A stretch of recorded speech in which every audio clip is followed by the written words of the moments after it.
Today's episode is brought to you by the Tax Defense Group. Tax season is here, and that means that it's time to file your taxes.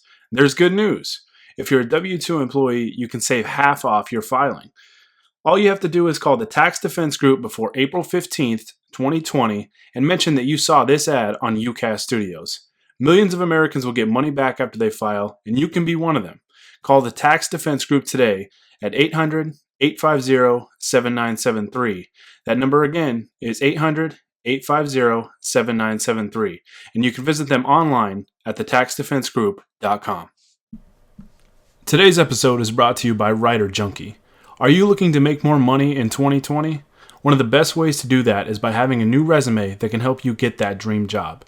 Writer Junkie offers affordable, well-written resumes for the low cost of $145.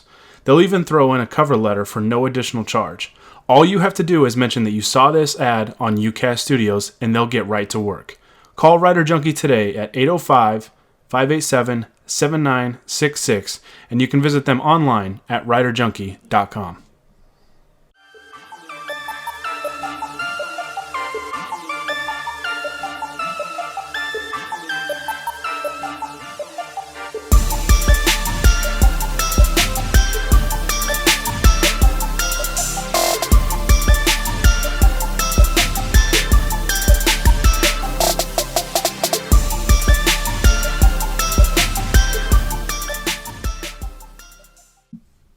What's going on, everybody? Welcome into another episode of the Lakers Outsiders Weekly Podcast alongside UCAS Studios and brought to you by the Tax Defense Group and WriterJunkie.com. I am your host, Gary Kester, here with you as always. I'm going to go ahead and apologize in advance if I sound a little stuffed up. My nose is running. I got the sniffles a little bit. Been battling a cold here lately, so I apologize in advance for how it might sound. I don't think this podcast will be too long, but again, just want to apologize for that. Not a whole lot I can do about it right now. I feel like I've been battling a cold for a couple months now, but it is what it is. So, so I feel like it's been a little while since I've been on the podcast here. If you follow Lakers Outsiders on social media, on Twitter, Facebook, Instagram, or you just go on our website, LakersOutsiders.com, I'm going to go ahead and plug Hani Amadian actually did a podcast regarding the topic I'm going to lead off with today, which is Markieff Morris signing with the Lakers after being bought out by the Detroit Pistons.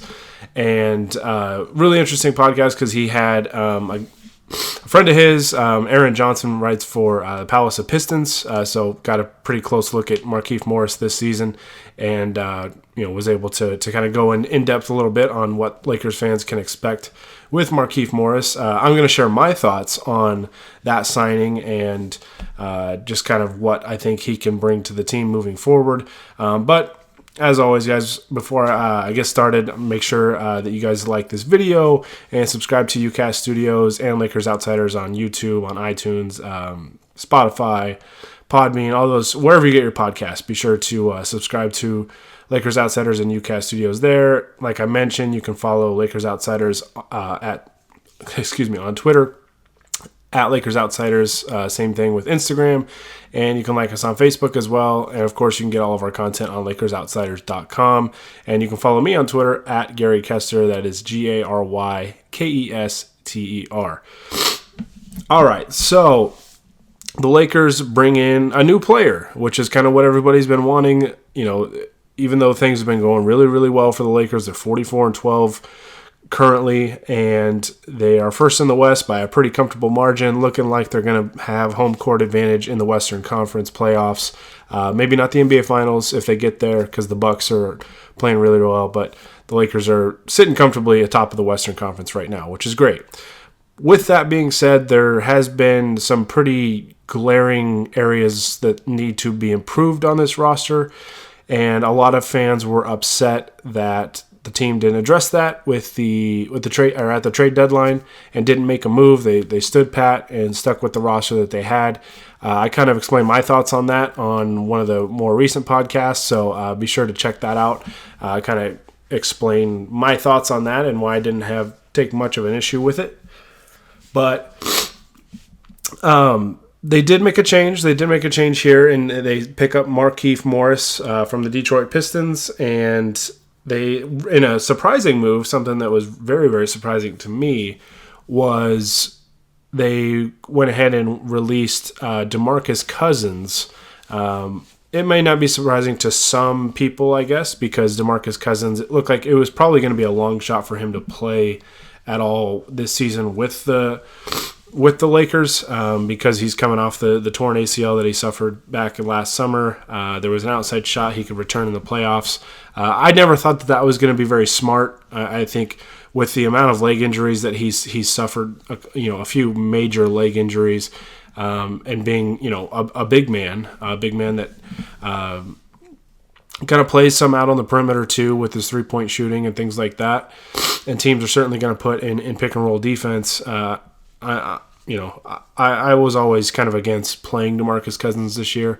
I do hope that he is a Laker again next year. I do know that the Lakers like him a lot, and I know that they didn't want to necessarily release him, but they also really value this team's chemistry, and I think releasing a player like Troy Daniels, for example, not saying that it can't still happen, but I think the idea was adding a player to this roster that can contribute while losing someone that was not contributing on the court.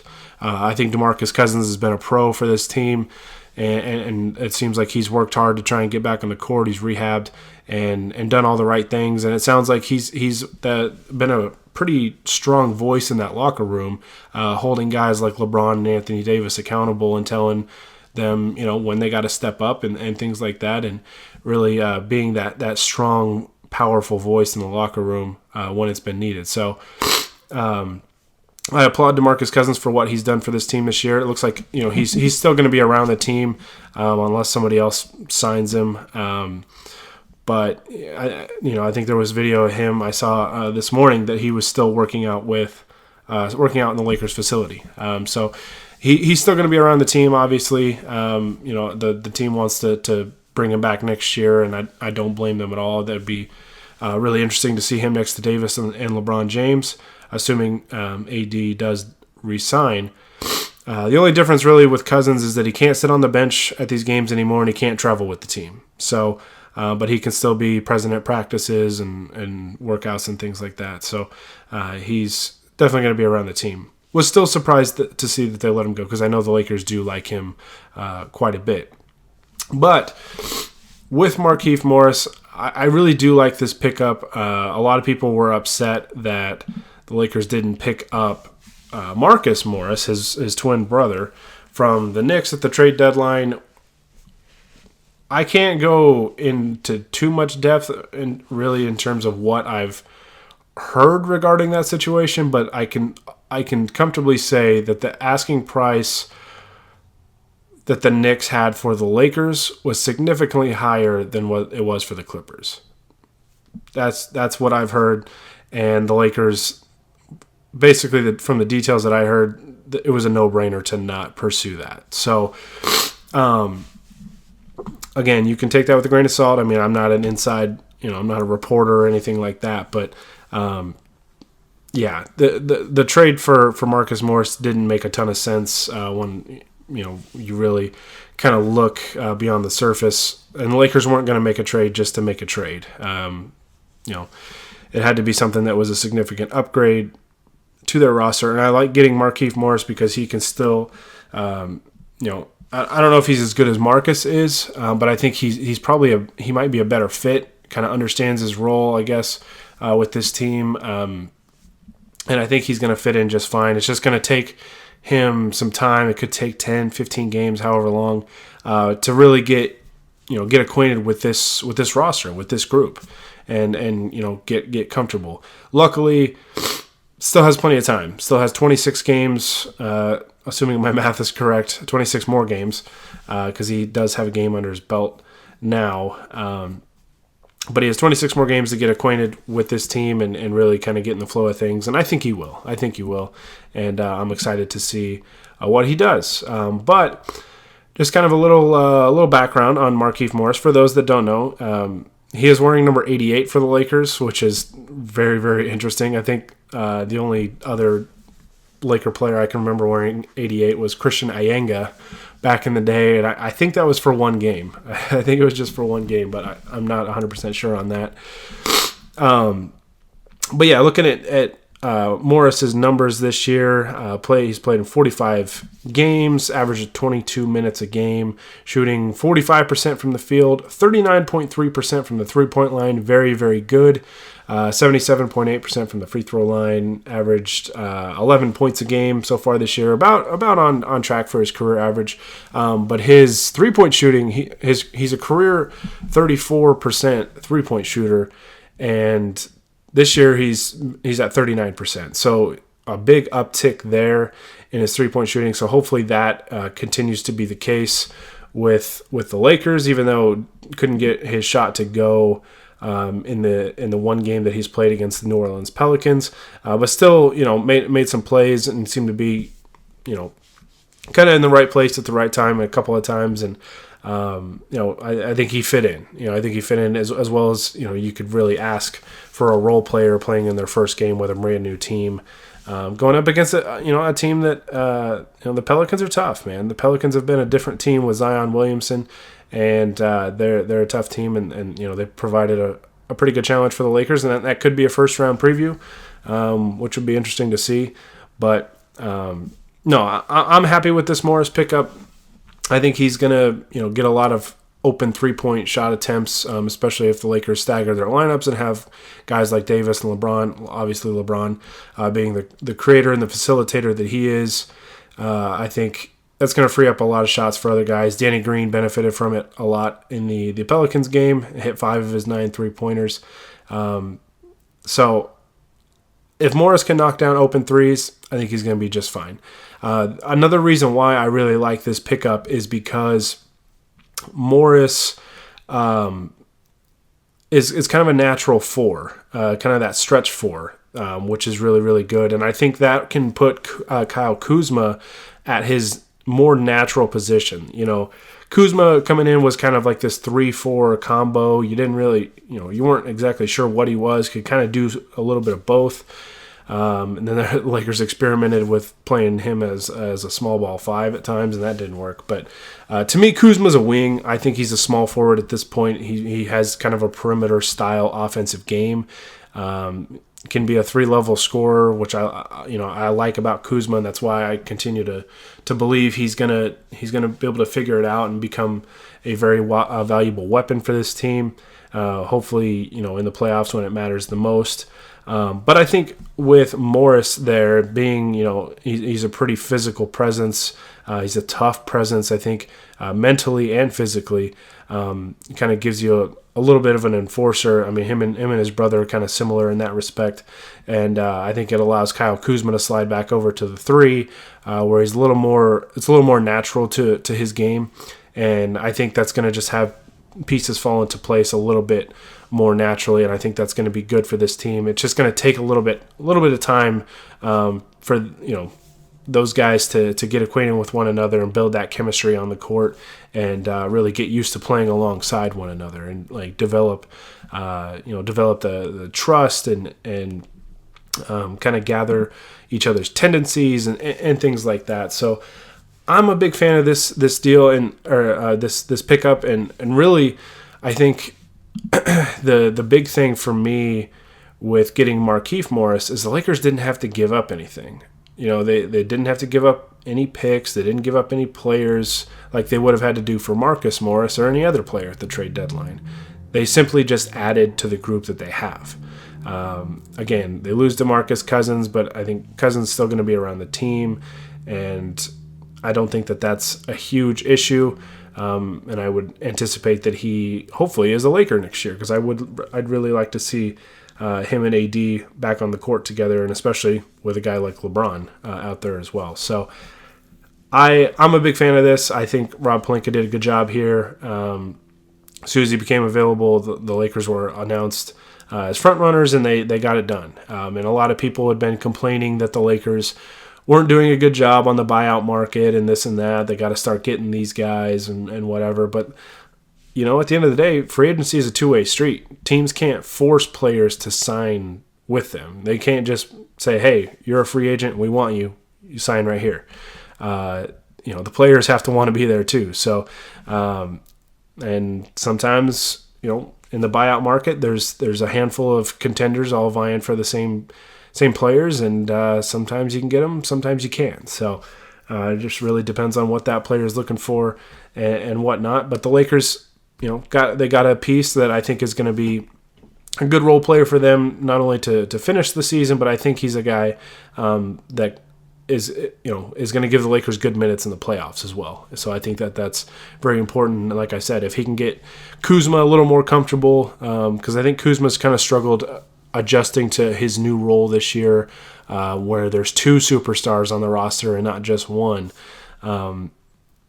If Kuzma settles into his role a little bit, and he's able to get his offense to be a little more consistent, and he's able to knock down the 3-point shot at a higher rate, I think that's big for this Lakers team. So hopefully Markieff Morris is the missing piece to that puzzle and can really kind of have everything fall into place. He can't necessarily do anything about the backup point guard situation, but I am going to be talking about that on the next podcast. So that's a podcast in and of itself. Those are my thoughts on Morris. Let me know what you guys think about Markieff Morris in the comments. I'm curious to know what you guys think. You excited for this move? You think it's just or are you not excited for it? Whatever. Let me know. I want to hear it. I'm excited for it, and I think he's going to be a big help for the Lakers moving forward. So before I talk about the last couple games for the Lakers, I'm going to take a quick break and give you a word from our sponsors. Today's episode is brought to you by the Tax Defense Group. Tax season is here, and that means that it's time to file your taxes. There's good news. If you're a W-2 employee, you can save half off your filing. All you have to do is call the Tax Defense Group before April 15th, 2020, and mention that you saw this ad on UCAS Studios. Millions of Americans will get money back after they file, and you can be one of them. Call the Tax Defense Group today at 800-850-7973. That number again is 800-850-7973, and you can visit them online at thetaxdefensegroup.com. Today's episode is brought to you by Writer Junkie. Are you looking to make more money in 2020? One of the best ways to do that is by having a new resume that can help you get that dream job. Writer Junkie offers affordable, well-written resumes for the low cost of $145. They'll even throw in a cover letter for no additional charge. All you have to do is mention that you saw this ad on UCAS Studios, and they'll get right to work. Call Writer Junkie today at 805-587-7966, and you can visit them online at writerjunkie.com. All right, so before I get out of here, I want to talk about the last couple games for the Lakers. The Lakers actually have quietly put together a nice little win streak here going into the All-Star break. They reeled off a couple wins in a row, especially that last one was really, really exciting at Denver, winning in overtime.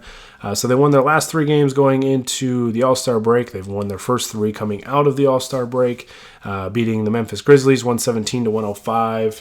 That game and the Pelicans game felt kind of similar, where it seemed like the Lakers would kind of extend the lead out a little bit, and they'd let a young team kind of start to fight back, and then the Lakers would push it back out, and so on and so forth. And interesting game, but we'll talk about the Boston game first. I want to focus really on the Celtics game and the Pelicans game. I thought they were both very, very interesting. The Celtics game, the Lakers jumped out and got off to a pretty strong start there in the first half, and then kind of did this thing that they've been doing before, or a lot throughout the season. The Lakers have had comeback wins, but there's just been like this tendency that when they get smacked in the mouth, it kind of rattles them a little bit, and they kind of get out of their game. And I kind of worry about that a little bit going into the playoffs, because in the playoffs, you're not getting, teams like Phoenix or Golden State or Sacramento. You're not getting those weak teams. You're getting a tough team every single night. A team that's game planning for you specifically, basically for that whole week to week and a half period that you're playing them. And you're going to get smacked in the mouth in the playoffs. That's playoff basketball. It's tough. It's physical. And you're playing against the best teams. So it felt like the Lakers again, this was kind of an instance where they really, really struggled when they got smacked in the mouth, and let Boston really go on a nice little run there. It was a very good game, though. It was a very, very good game. It was kind of back and forth. I thought the officiating was very poor. I thought until basically the very end, the Lakers did get the benefit of a couple calls there at the end, but to me that made up for how bad it was earlier in the game against the Lakers. So I had no sympathy towards Celtics fans complaining about the officiating. To me, it all balanced out in the end. But Jason Tatum was really lighting up the Lakers, and I got to tip my cap to Kentavious Caldwell-Pope. I thought he really hounded Tatum in the fourth quarter. I actually thought Kuzma did a pretty good job on Jason Tatum. Had a number of possessions in the second half where I thought he did a good job kind of walling off Tatum a little bit, kind of limiting that dribble penetration. And KCP was just you could tell it was very irritating for Tatum at the end of that game. Drew a couple, drew the offensive foul at the end. There was also a play where it could have been an offensive foul on Tatum. Could have been, maybe a foul on KCP, but they let him play on, and the ball went out of bounds off of Tatum. I think he caught or touched the ball while he was kind of falling out of bounds. But KCP, man, did a really, really good job in the fourth quarter defensively. Lakers did a good job really adjusting in that fourth quarter because Tatum was just cutting them up. And they did a good job to really slow him down in that fourth quarter and get back in the game, get into a position to win the game. And credit to LeBron James, man. Hit a beautiful, beautiful turnaround fadeaway jumper over Jaylen Brown to give the Lakers the lead. And they didn't relinquish it after that. They made it a little harder than they needed to, missing a couple free throws. But that was a good win. It's always great to beat the Celtics, of course. But that's a team that's, even without Kemba Walker, is playing very, very well right now. And, it's a rivalry game. It's tough. Boston, as I'm recording this, is up 15 at Utah right now, which Utah is really struggling right now. But Boston's been kind of on a nice little roll lately. So it was nice for the Lakers to get that win, beat a quality team, and notch a very hard-fought win. So I was proud of them for digging deep, even though, like I said, there has been a habit that when they get punched in the mouth, it does rattle them a little bit. So I'm a little bit concerned about that. Hopefully that's something that gets resolved over the last quarter or so of the season. The New Orleans Pelicans game, I'll just start by saying LeBron James was absolutely phenomenal in this game. 40 points for him. That was a season high, I believe, for him. Got the Lakers to 44-12 on the year. One of those games, kind of like I mentioned with the Memphis Grizzlies game a couple games ago, Lakers seemed like they jumped off to a pretty strong start and then let the Pelicans come back. And then they pushed the lead back out and let the Pelicans come back. And then they pushed the lead back out, and eventually they pushed out a lead that the Pelicans couldn't come back from. Pelicans, had a few really good performances. I thought Zion Williamson was tough to handle. 19 free throws on the day. Finished with 29 points. I feel like this box score is not correct. Oh, maybe, yeah. Seems like a lot. But no, Zion is tough because he's just such an athletic freak, and you saw that on display a few times. Just a tough cover. But Brandon Ingram also played really, really well. But the Lakers did a good job, I think, on everybody else. They really kind of kept a lot of different guys in check, especially Drew Holiday. 5 of 19 from the field. Drew Holiday is a very good player. Finished with 11 points and 9 assists, but it was a very inefficient 11 points. So that's big. Lakers really clamped down defensively when they needed to, which is important. So, like I said, LeBron 40 points, 17 of 27 shooting, 5 of 11 from 3. It feels like he's been red hot from the 3-point line here lately. And that's very, very good to see. He also had 8 boards, 6 assists. 7 turnovers, which isn't great, but other than that, he was phenomenal in this game. The Pelicans just have nobody to stop him, which is why I know some people would be concerned because of Zion, and the Pelicans could be a tough matchup for the Lakers, and I think they could be. There's potential for that, but man, I don't think they have anybody to guard LeBron, and ultimately, I think if they met in the first round, the Lakers would move on. I wouldn't be overly worried about it. knock on wood. But KCP, I thought, played really well. 15 points for him, 6 of 11 shooting, hit 3 threes. Alex Caruso, man. You guys know I'm a big Caruso guy, but 17 minutes, he was a plus 20 on the game.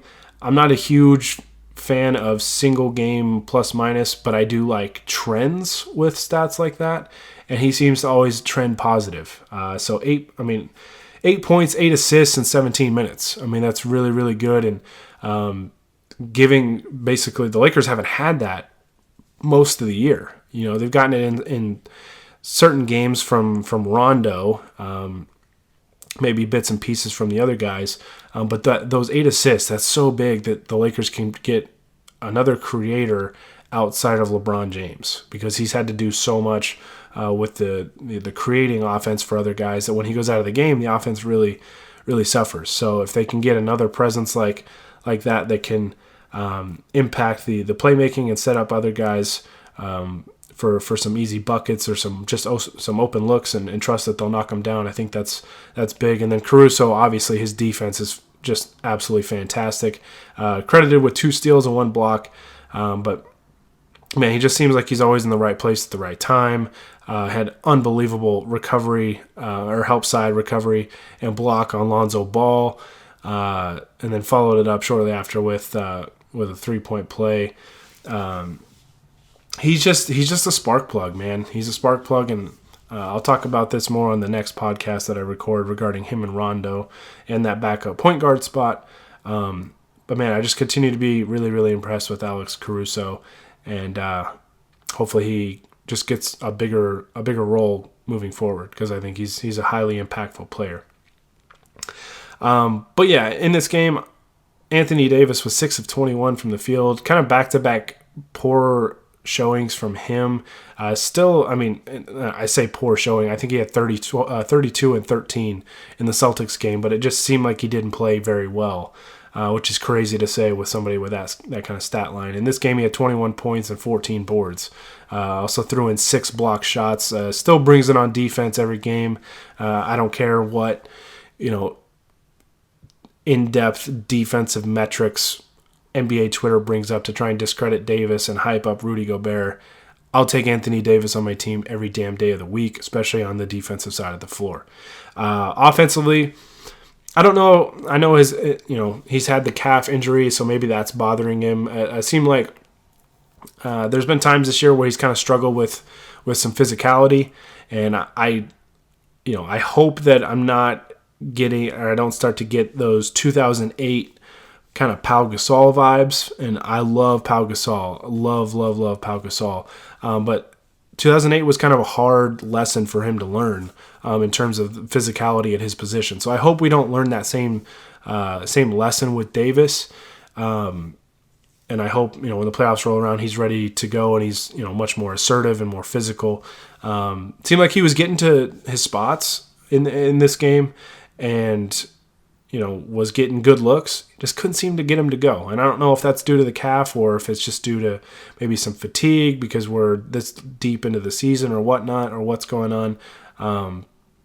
But I'd like to see him knock some of those shots down because the Lakers are going to obviously need him and LeBron to be very good on offense moving forward if they want to try and win a championship this year. So I hope from a toughness standpoint that Markieff Morris adds that element, adds a little bit more element of toughness to this team, both mentally and physically.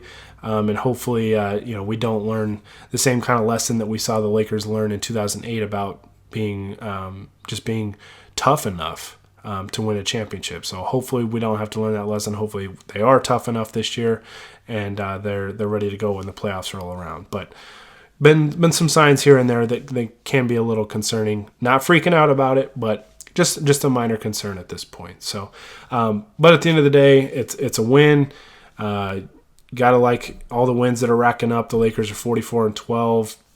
Like I said, sitting comfortably in first place in the Western Conference. I believe there's 6 games up in the loss column on Denver, who's number 2. So they're sitting pretty. They're sitting pretty. I think their magic number to clinch a playoff spot officially is 5. So 5 Laker wins or 5 Pelicans and Blazer losses. The Lakers have the tiebreaker over both of them. So not that it's a concern. It's more like I'm just looking forward to the day that they clinch that playoff spot. And then it becomes, let's just focus on keeping the 1 seed at that point and keeping home court. So for those of you that are into that sort of thing, the Lakers could theoretically clinch a playoff spot within probably the next week, 1 or 2 weeks, I would think. So, like I said, good win. That's 6 in a row for the Lakers, quietly building a nice win streak, kind of like we saw earlier in the season, which is good because they went through some struggles here and there, especially with the injuries and whatnot. But looks like they're getting back on track and playing some good basketball. They play the Golden State Warriors next in Golden State, and LeBron James will not play in that game. Looks like they called it a groin injury. To me, it sounds like load management.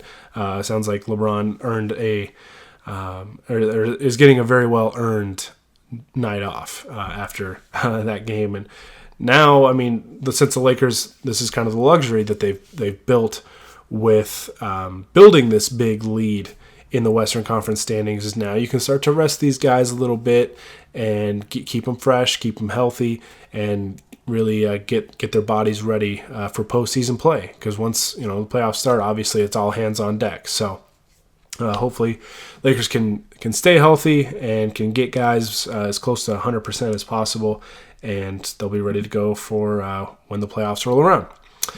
All right. This actually went longer than I thought. Again, let me know, guys, what you think in the comments regarding Markieff Morris. I also think the next podcast that I do, I'm going to answer some of your guys' questions. So if you have questions that you want answered on the podcast, the next podcast topic, I think I'm going to do for the first half, I'm going to talk about Alex Caruso and Rajon Rondo and the backup point guard situation. And for the second half, I'm going to answer fan questions. So be sure to get those in. You can leave them in a YouTube comment. You can tweet them at me, at Gary Kester, whatever you need to do. So if you're listening to this on YouTube, drop them in a comment, and I will definitely take note of them and get to those on the next episode. If you're listening to this on whatever podcast platform, you're more than welcome to tweet them at me, at Gary Kester, and I will get to those as well. So just let me know that they're for the pod. Yeah, like I said, I'm getting out of here. Thank you guys so much for listening. I always appreciate the support. I really can't say that enough. Really, really appreciate it. Thank you for putting up with my sniffles and this being stuffed up and this cold that I've been fighting. Hopefully, the next time I record, it'll be gone. So we'll see. Thank you guys again for tolerating that, and I apologize if it sounded, if the quality sucks because of it. Doing everything I can to shake it, but. Yeah, again, I'm getting out of here. Thank you guys again for listening. And for the Lakers Outsiders, this is Gary Kester signing off.